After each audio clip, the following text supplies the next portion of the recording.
Obrigado por esta participação aqui nestas jornadas. Correu tudo bem, pelo menos até agora tive ver.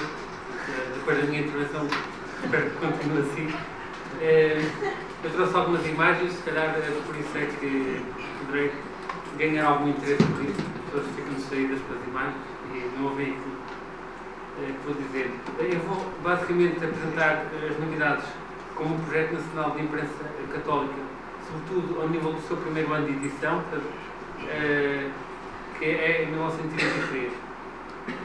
O Jornal Novidades, e passo a ler aqui, já existia quando, em 1923, passou a ser um órgão católico, estando afeto ao centro católico e a veicular os princípios da Santa Sé e do Episcopado Português.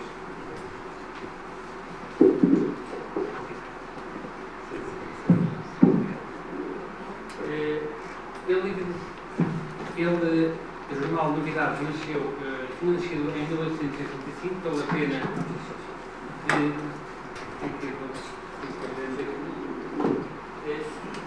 nasceu pela pena de Emílio Navarro, que foi o seu primeiro diretor, assumindo-se como jornal político e literário, tão em voga neste período. Publicou-se até 1913, sendo que a partir dessa data foram esporádicos os números, uma vez que assim determinava a lei para se manter vivo o título. No entanto, em 15 de dezembro de 23, passou a assumir uma secção católica, reaparecendo aqui em Lisboa, num projeto que havia sido pensado no Congresso Nacional do Centro Católico Português, realizado em 22, aqui também em Lisboa. Em certa medida, o aparecimento das novidades, enquanto título católico, foi o culminar de um longo processo que havia sido fomentado por vários militantes católicos desde há muito tempo. O objetivo passava, sobretudo, por criar um título católico de âmbito nacional, unindo esses mesmos católicos, reforçando a unidade a partir de uma voz de comando, que era a Igreja Católica.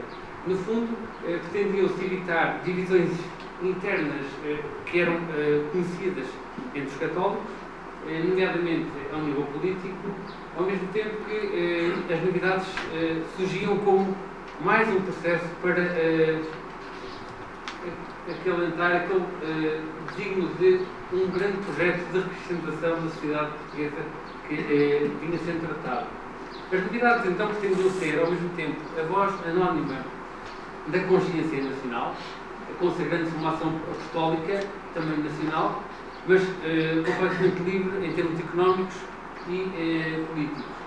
De acordo com José Maria de Almeida, tal projeto havia sido idealizado numa conversa tida nas instalações do Grupo Veritas, do Grupo Sociedade Veritas, na Guarda, entre o Cónigo Fernando Paes de Figueiredo, fundador da futura União Gráfica, que se falará mais à frente, e também Joaquim Dias da Fonseca, um deputado católico, deputado eleito pelo Círculo da Guarda. Estes homens juntar-se-iam outros, mais tarde, como Tomás de Gamboa, Lemos de Oliveira. Aquilo que se pretendia era que os bispos assumissem um poder de transmissão de uma ideia fundamental, que era a recomendação dos fiéis. A assinatura deste jornal poderia ser uma forma de legitimar este novo órgão. Aquilo que se pretendia era que este periódico pudesse ser visto como um meio de união entre os portugueses, sobretudo entre os católicos. Foi sentido então que o surgimento das novidades se deverá à necessidade de a Igreja possuir um diário que integralmente e sem reticências defendesse a causa católica, numa altura em que já se vinha perdendo a confiança no jornal da época, vincadamente ao ideário político. E é nesse sentido que as novidades vão surgindo. Uma das ideias que surge e uma das imagens de marca desde o início é que há uma ausência clara de um diretor. Como que a dizer que o diretor somos todos nós, somos católicos, não necessariamente. Esta poderia ser uma das mas as imagens a passar, naturalmente, eles não se pronunciaram sobre isso. Então, Tomás de Gamboa foi assumindo as funções de redator principal do jornal e assim aconteceu durante muito tempo. A edição estava a cargo de Barreiros Tavares e a proprietária do título era a Gráfica Lisbonense, que passou mais tarde para a denominação de União Gráfica. A redação, a administração e a oficina da composição estavam concentradas na Rua Garrett e a oficina de impressão estava colocada na calçada do Sacramento. O endereço, isto são apenas notas curiosas, era Novidades de Lisboa e o número de telefone que já existia era o 2321, porque ainda eram poucos os números existentes nessa altura. No primeiro editorial, o diário fez uso de um velho jargão nacionalista, por Deus e por Portugal, vincadamente foi assim assumido, e ainda que não tenha sido assinado, o primeiro editorial foi identificado, o seu autor foi identificado como sendo Dom Manuel Mendes da Conceição, arcebispo de Évora.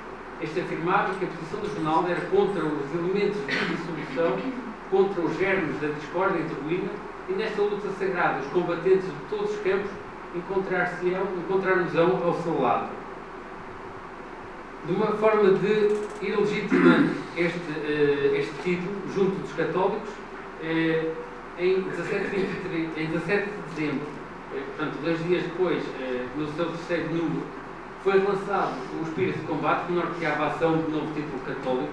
Era afirmado que o programa do jornal se sintetizava a uma nova cruzada.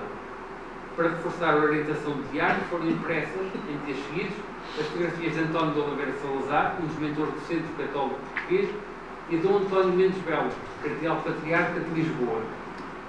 Ao longo dos dias e das semanas seguintes, o compromisso das novidades foi ficando mais visível ao nível da causa católica que defendia. Foram dados, a título de exemplo, uma rubrica denominada Factos e Ideias, que apresentava regularmente notícias de ação de alguns militantes dos centros católicos, não apenas internacionais, mas de outros países da Europa. Em janeiro de 24, as novidades registavam uma atenção para a importância da boa imprensa, afirmando que não havia, e isso era dito na altura, não havia uma diocese no mundo católico em que não ecoasse a palavra episcopal, pedindo um maior interesse em recuperar de zelo para a difusão dos bons jornais. Nesta altura, a denominação boa imprensa, bons jornais, má imprensa, maus jornais, eram frequentes de uma parte e de outra da imprensa, quer seja ela católica, quer seja ela laica, e era um termo, ou melhor, era um conjunto de termos perfeitamente naturais de se encontrar nos jornais. Uma segunda notícia, desde depois apontava os exemplos positivos das associações ligadas à Igreja, em especial dos escuteiros católicos e da imprensa católica e dos bons livros. Por outro lado, também para legitimar a importância das novidades, estas faziam uso de algumas afirmações de outros títulos que espaçadamente iam falando deste regresso do Jornal Novidades. No caso, a Guarda, da Sociedade Veritas, afirmava que no quadro geral da imprensa nacional faltava quem fosse representante genuíno do pensamento da Igreja e, traduzindo e efetivando as determinações dos seus legítimos representantes. No fundo, dizia-se então que as novidades vinham preencher esta lacuna, pairando acima dos conflitos partidários e das competições políticas. Farão a defesa dos direitos da Igreja e de todos os altos interesses nacionais. Provavelmente a importância na defesa das ideias da Igreja era também fundamentar a ideia que Portugal também fazia parte desta defesa. As novidades, também expressas a partir das notícias da Covilhã, era dito que todos os que amam a sua fé e a sua pátria devem ler, assinar e propagar, sendo dirigido por uma pleia de novos cujo talento e dedicação à causa da Igreja são assaz conhecidos, com a colaboração de uma famosíssima elite intelectual que fez a sua aprendizagem na escola do CADC de Coimbra, na altura ainda uma já não a única universidade em Portugal, mas onde a tal elite católica tinha passado anos a estudar desde há algum tempo.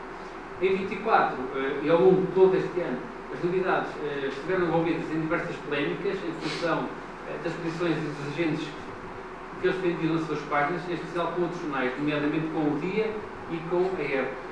As novidades defendiam que o caminho seguido pelo Centro Católico em defesa da Igreja era o correto, tanto que asseguravam que o Centro tinha o apoio do Episcopado. As novidades acusavam o Dia de seguir um caminho errado, idêntico àquele vaticinado pela Época, que apostava na defesa única da Igreja, afastada da interferência do Centro Católico. Em março de 24, num editorial sobre as questões políticas e religiosas da Igreja, do Centro Católico e da sua defesa, protagonizado pelas novidades, era afirmado que este jornal vinha sendo reconhecidamente como fundamental para satisfazer os desideratos do Episcopado, dever entrar em cada lar um jornal decididamente católico com quem a Igreja possa incondicionalmente contar. Vinha-se criando a ideia que realmente apostar, ou melhor, assinar as novidades era uma forma de ir legitimando a importância da Igreja Católica na sociedade portuguesa. Por fim, o editorial das novidades reafirmava a causa defendida, que consistia na colocação da Igreja Católica acima das competições políticas. Isto, no fundo, a partir de certa altura, o discurso vai sendo o mesmo. Há uma matraqueagem, não digo contínua, mas regular, ao nível de alguns aspectos, como sendo este, dizer que estas novidades estão acima das competições políticas, vamos unir-nos, nós católicos, em prol do benefício comum. Em 15 de dezembro, já no primeiro ano de existência, as novidades colocaram numa primeira página uma manchete com o título Uma data gloriosa, direcionando o leitor para a data festiva das novidades e também de algumas informações curtas que vinham apostando na defesa deste título, como sendo: após um ano de luta, as novidades vêm abençoados os seus trabalhos e apoiada a sua orientação pela Suprema Autoridade da Igreja, Santo Padre Pio XI, venerando o Episcopado português. Para reforçar este apoio, apresentaram duas fotografias, quer uma do Papa Pio XI e outra de 17 bispos. Na legenda, por curiosidade, dizia-se que faltavam os bispos de Coimbra, Dom Manuel Coelho da Silva, e de Bragança Miranda, Dom José Lopes de Faria. Não identificavam porque é que eles não estavam lá, mas basicamente diziam apenas que foi a única, foi a foto mais completa que conseguiram ter. Também se conhece quando é que eles se juntaram. O apoio da Santa Sé foi identificado a partir de dois pontos, um de Roma, diretamente, com Sebastiano Nicotra, o Núncio Apostólico de Lisboa na altura, solicitando o diário católico, pelo seu primeiro ano de trabalho, e por parte da voz do Episcopado, assinando uma pequena nota com todos aqueles 17 prelados que estavam na fotografia, defendendo que as novidades haviam-se integrando numa nível de fidelidade, orientação traçada pelas instruções da Santa Sé e do Episcopado sobre a atitude dos católicos. No editorial Bom Caminho, assumiu as novidades ser um soldado que cumpria ordens. Isto aqui é importante a forma como eles vão dizendo isto, submetendo-se às instruções da Igreja sem questionarem as suas posições. Isto era não um recado direto a alguns católicos, mas ficava aqui subentendido que havia algo para alimentar essa luta. Para as novidades ficava claro que se sentiam protegidas pela Santa Sé e pelo Episcopado, era por terem fielmente obedecido as instruções de quem na Igreja tem autoridade para mandar. Isto foi precisamente o que eles fizeram, não sermos guiados por nós mesmos. Estas palavras finais seriam certamente passíveis de diversas interpretações. Nesta fase, as altercações entre as novidades e a época eram frequentes, a propósito da ação a desenvolver pelo Centro Católico e do apoio que este recebia do Episcopado, e que era contestado pela época. Assim, as novidades defendiam-se de qualquer possível ataque, afirmando que a Igreja poderia contar connosco, não para discutir as ordens dos seus chefes, mas para as cumprir fielmente. Será, diziam, a nossa maior glória, como é a nossa única ambição. Dizer, finalmente, que no primeiro ano das novidades, foi fértil em acontecimentos, quer ao nível político, de altercação com alguns jornais, político e religioso, evidentemente, mas também com a greve dos seus tipógrafos, que também foi amplamente relatada ao longo de 1924, desde março até maio. Mas nos anos seguintes e até ao fim da sua publicação, em maio de 74, muitos outros factos foram relatados por este diário que ficou, e ainda há pouco o professor José Miguel Sardica dizia, o famoso Novidades, como um dos títulos de maior dimensão da imprensa católica nacional. E com isto termino.